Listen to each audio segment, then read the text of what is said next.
mabibigay ko lang sa mga aspiring any field na gustong puntahan yung mga goals nila, yung mga dreams nila. Basta maniwala ka lang talaga kasi, di ba yun, ito naman, apaka-corny nga nito eh. Lagi natin sinasabi, maniwala ka lang sa iyong pangarap. Lahat ay mangyayari. Alam mo naman yung gagawin eh. Pero pag hindi mo ginawa, wala kang pwedeng sabihin na, unlucky ko naman. I'm so unlucky today. Totoo. Wala kang ginawa eh. Hindi ka pwedeng tsambahan ng mundo. Pero what if on your next move, diba? Biglang sumikat. Yung dati bang, kunyari sila Lola Amor ngayon, sikat na sikat yung, yung Raining in Manila. Kaya alam mo yun? Nung hindi nila nilalabas yung Raining in Manila, I have a question for you. Kilala mo sila?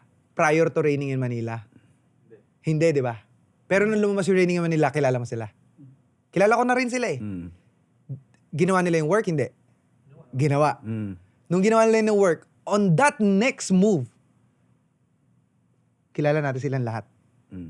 It might be on your next move, not on your past life. Wala ka na magagawa doon eh. So, sa lahat ng mga kunyari magji-gym ka, ito, napakinggan ko lang to kay Coach Hipe, sabi niya, ano may papayo mo sa mga aspiring bodybuilders natin yan, sabi niya. Kayo, kung nagji-gym kayo, wag na kayong hihinto, tas babalik din kayo. Diba? Kasi kung huminto ka, kung bumalik ka, wag mo na rin sabihin sa sarili mo na bakit ka bumalik. Kung huminto ka naman, tapos, yun nga, bumalik ka, wag mo na rin sabihin sa sarili mo na, bakit kaya ako huminto nun? Hindi. Focus ka na lang kung ano yung meron ka ngayon. Kung bumalik ka, balik ka lang. Huwag mo na isipin na, ba't kaya ako huminto nun? May magagawa pa ba yun? Diba? Hindi. May learnings lang. Pero walang regrets, walang talo doon sa moments, sa time na yun. It's really the next move talaga. Ako naniniwala ako yung next move mo pinaka-importante sa buhay. Kasi pwedeng iniisip mo yung 2 years from now, eto si Michael. Gusto ko ganito. May nakapanood nito, naangasan sa akin, sinaksak ako, namatay ako. Wala na. Ano pang next move mo? Ang next move mo, di kita mali. Patay ka. Diba? Paglalamayan ka. Pero ito ba isang maganda? Dahil napag-usapan natin yung lahat tayo mamamatay, di ba? In the future. Pansinin ninyo. Paglabas ninyo sa puwerta ng nanay nyo, umiiyak kayo. Ang unang goal ng doktor, kailangan umiyak! Para malaman natin kung healthy.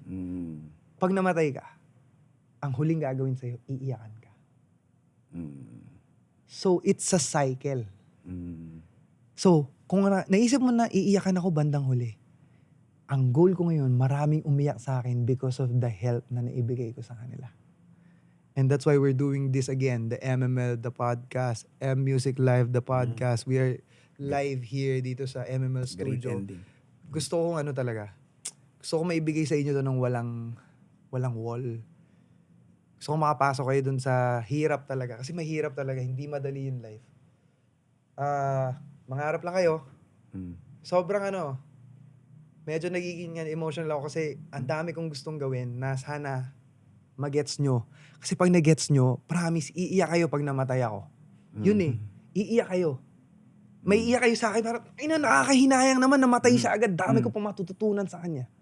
Diba? And I'm proud na nangyari tong first episode. Tagal ko na itong gustong gawin. Kung lalaki ka, okay lang umiyak. Minsan, mas maganda umiyak kasi nararamdaman mo na buhay ka. Tapos, yung iniiyakan mo, yun yung mga bagay na gusto mong gawin. Naiiyak ka kasi hindi mo na mahintay yung moment na hindi mo na kayang maglakad. Pero ang daming tumutulong sa'yo dahil nagawa mo yung work mo. That's the fucking goal.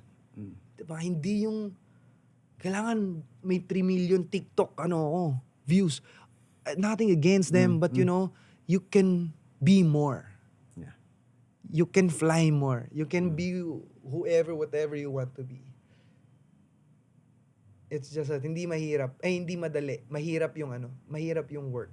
But pag ginawa mo yung work, and you just know your next move, you just do it, and then after you did yung next move na inisip mo, next move again, that's it. Maybe nga, you're the next big superstar. Yeah. Diba? So, in your craft, in your field. Yeah.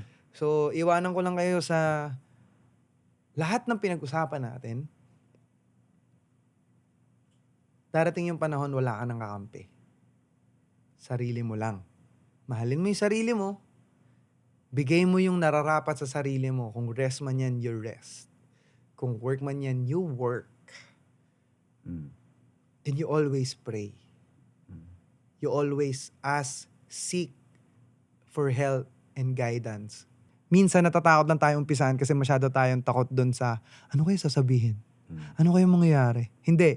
Do it now and then see it for yourself. Anong pwedeng mangyayari. So just pray.